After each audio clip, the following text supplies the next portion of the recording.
In a quiet town nestled between hills and farmland, Daniel was known for one thing. He could reach the dogs no one else could.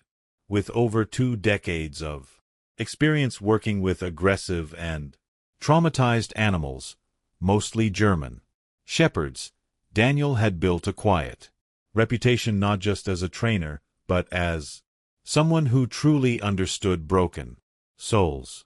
But Daniel wasn't alone on his missions anymore. For the past few years, his daughter Lily had joined him whenever she could. She was 10, curious, kind-hearted, and wise beyond her years.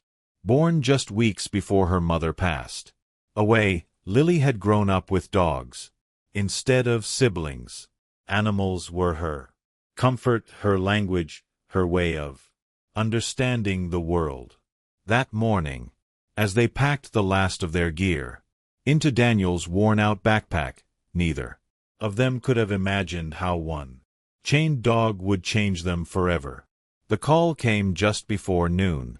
Daniel was finishing up a session with a rescue Labrador when his phone buzzed. The voice on the other end belonged to Carla, a caseworker from the local animal rescue unit. She didn't waste time with small talk. "Dan, we've got a situation," she said, her tone tight. "It's a German shepherd named Shadow. He's been chained up in someone's backyard for almost his entire life. The owners moved and left him there. No one's been able to get near him." Daniel's eyes narrowed. "Is he aggressive?" "He's beyond that. He's lost. Animal control tried, but he nearly tore the gate down. The neighbors are afraid. We need you." Daniel glanced at Lily, who was sitting on a bench nearby, scribbling in her notebook. He nodded slowly. "I'll come, but my truck's still in the shop."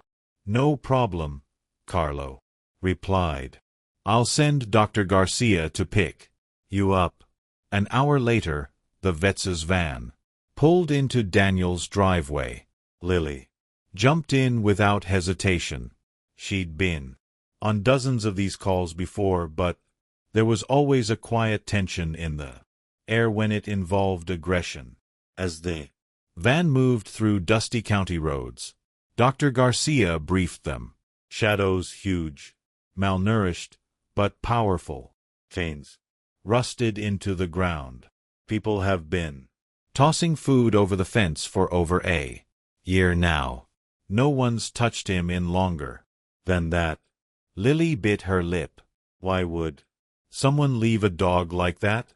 Daniel didn't answer right away. He stared out the window, thinking of all the dogs he'd seen broken by isolation. "Some people don't know what damage a chain can do," he finally said. "Others, they just don't care." Lily reached for his hand. "Then let's go show him someone does." The house sat at the edge of a dying field, the kind of place that looked abandoned even when it wasn't. The gate creaked as Dr. Garcia pushed it open, and a foul mix of rust, urine, and old sour food hit their noses. Instantly, then came the sound.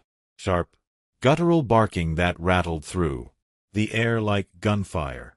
Shadow. He was bigger than Daniel expected, a massive German shepherd with a thick matted coat and wild eyes that darted in every direction. He lunged at the end of the chain, his body surging forward with terrifying force, teeth flashing like daggers. The metal chain groaned under the pressure, digging into the dirt and jerking taut every few seconds as Shadow threw himself at the intruders. Lily instinctively stepped behind her father, her fingers clutching the back of his coat. "He looks like he wants to kill us," she whispered. Daniel didn't respond. His eyes were locked on the dog's movements, fast, unpredictable, Pure instinct and fear wrapped in muscle. Even with years of experience, Daniel felt something in his chest tighten. This wasn't just aggression. This was desperation. The property owner stood far back, arms crossed nervously. Hasn't let anyone near him in over a year, he said. I just leave food and go. Last time I tried to pet him, he almost took my hand off. I had to drug his meal just to change the chain. Daniel slowly reached into his bag and pulled out a strip of boiled chicken. His usual first move with aggressive dogs. He tossed it gently in Shadow's direction. The dog didn't even glance at. His eyes never left Daniel, barking so hard his voice cracked. Only when they all stepped back toward the gate did the barking pause for a brief second. Shadow darted forward, grabbed the chicken in a flash, then returned to his guard stance, eyes blazing. Lily leaned closer to her father.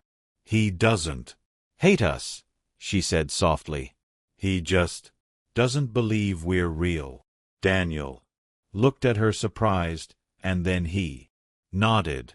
Daniel crouched just outside the reach of Shadow's chain, eyes soft, voice calm.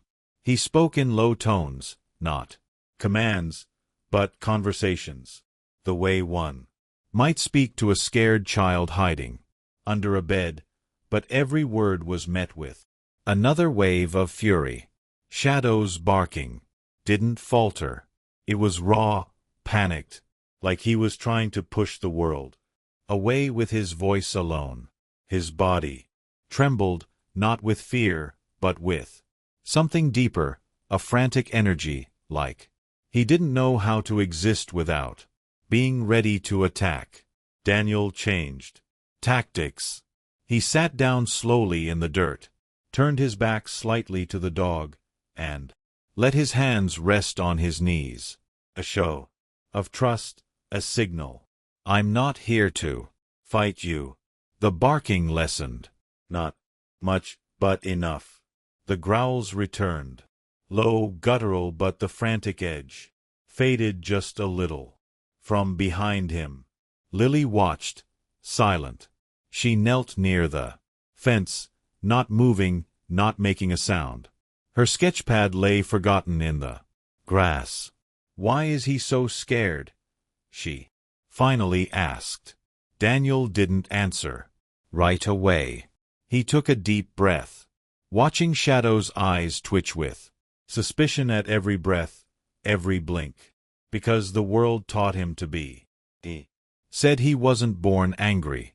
Something or someone made him believe no one is safe.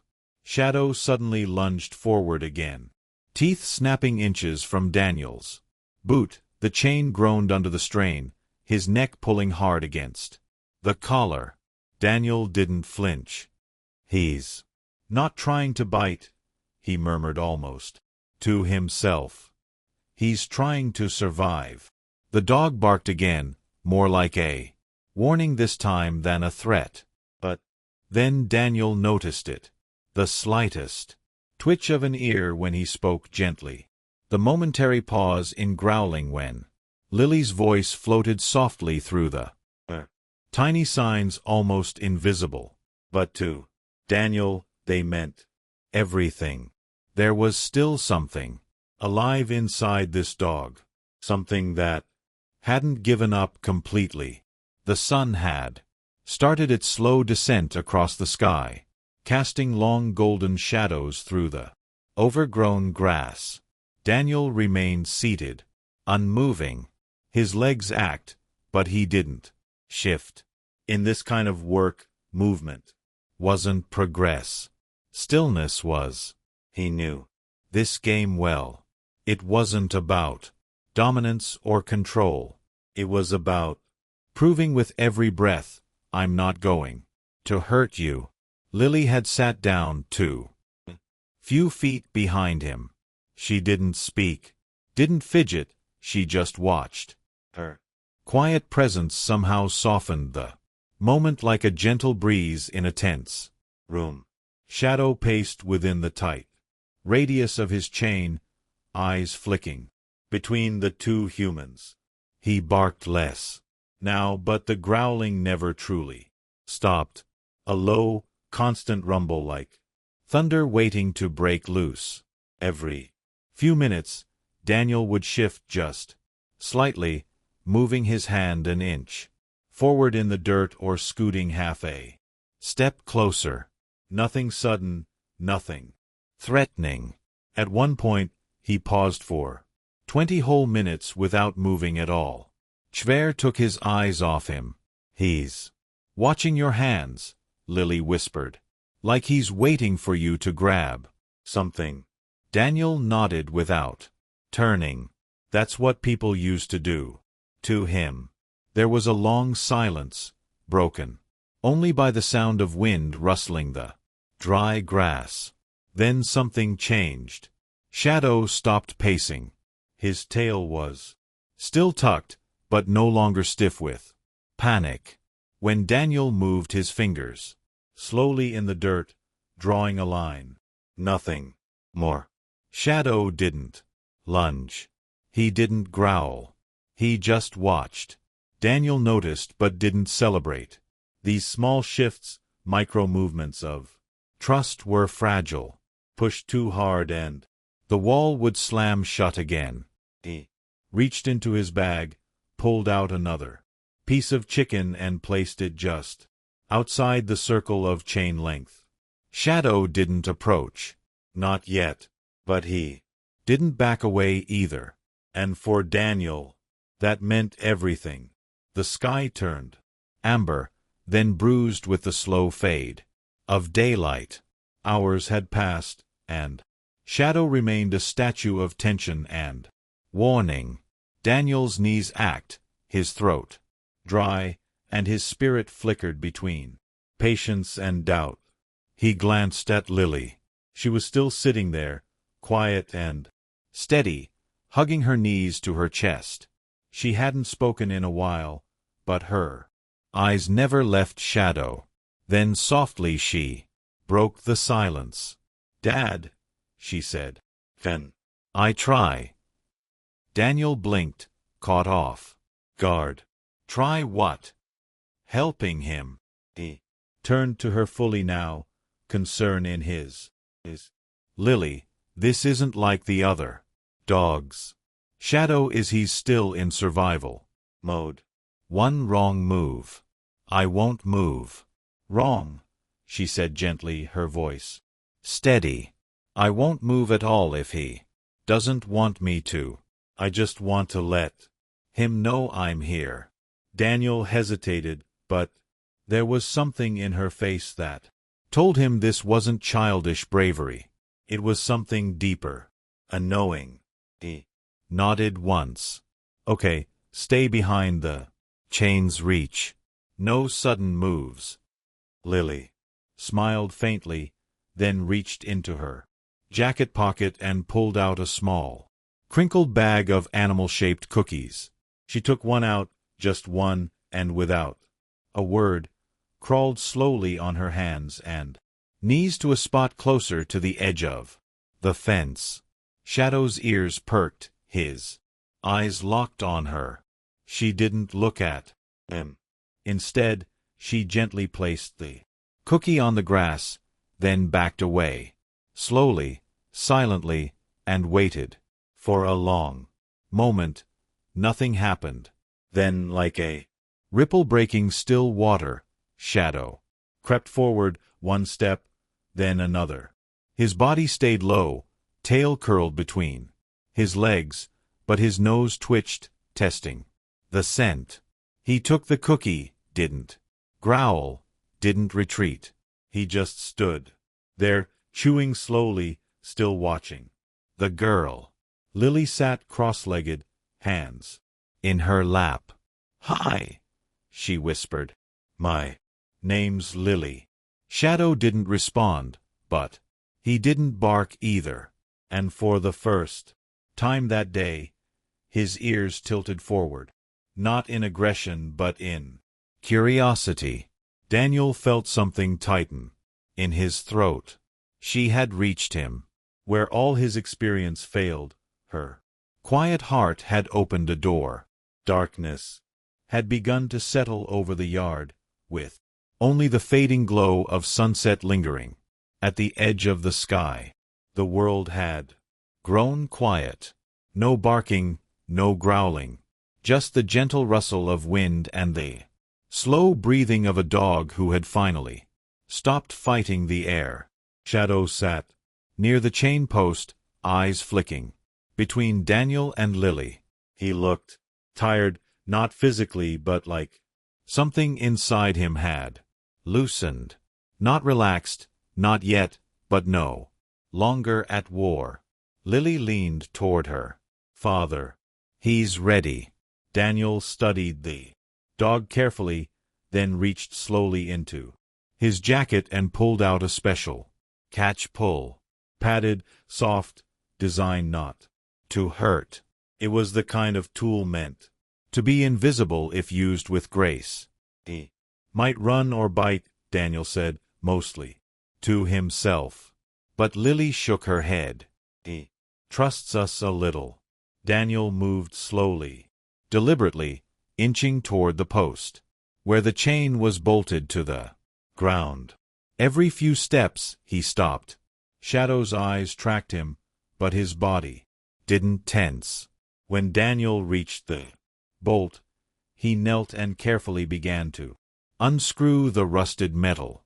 His hands were steady, breath shallow. Then, click, the bolt loosened. The chain gave way and slithered to the dirt with a heavy clang. Shadow jumped, but he didn't run. He didn't lunge. He just stood there, frozen, staring at the space where the chain had been. His body was trembling, his eyes wide. He looked down at his own neck, confused by the absence of weight. Then slowly he took one tentative step forward, then another. Lily smiled through tears.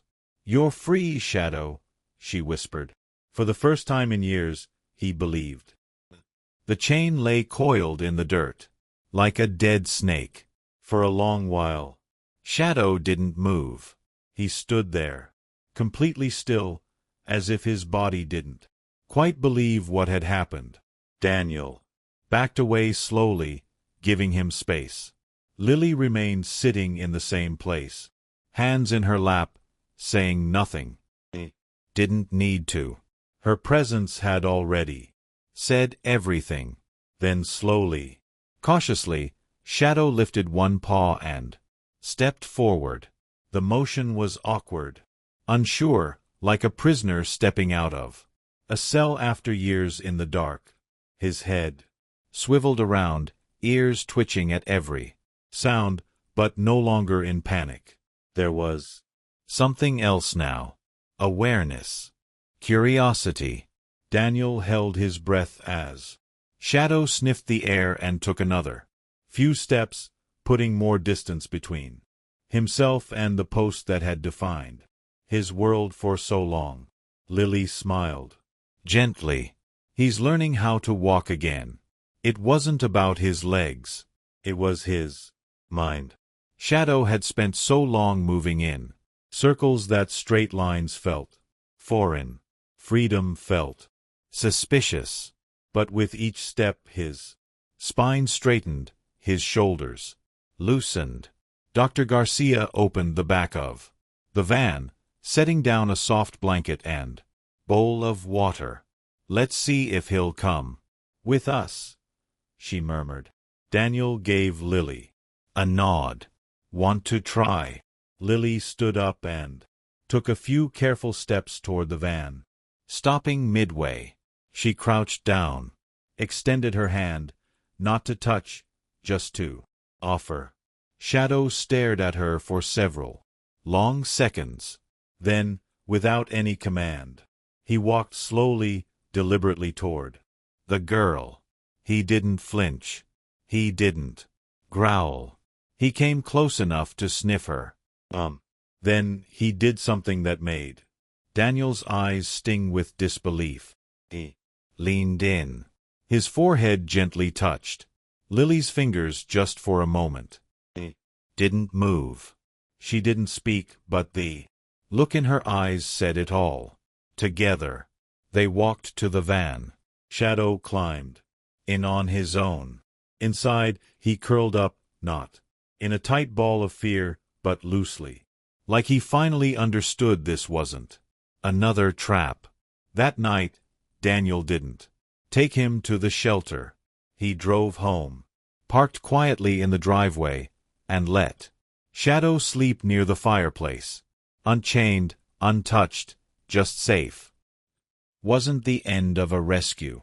It was the beginning of something neither of them had expected. Hope. Weeks passed. Shadow, now simply Hope, as Lily had lovingly renamed him, became almost unrecognizable. The once feral chained creature was now a calm, attentive companion who followed Lily around like a shadow of a different kind. Quiet, gentle, present.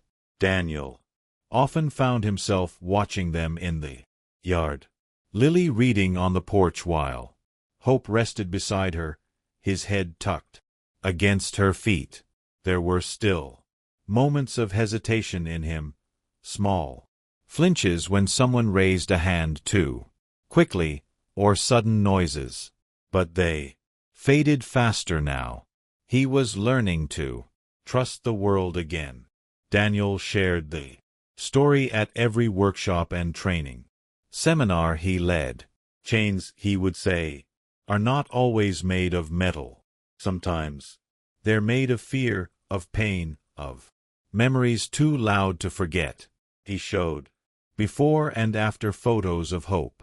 The snarling, lunging dog, barely restrained by rusted steel, and the calm shepherd, curled at Lily's side, eyes closed, breathing soft.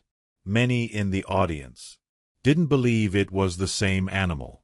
No fancy methods, no sedatives, no forced submission, just time. Nay, little girl who refused to give up. He paused often when telling that part, not out of drama, but reverence. Billy had taught him something no textbook could. Sometimes healing doesn't start with training. It starts with stillness, presence, love that expects nothing in return. Every time Daniel sees a dog chained in a yard, now he remembers Hope's eyes. And every time he knows, no matter how broken something seems, there's always something worth saving, especially when love decides not to give.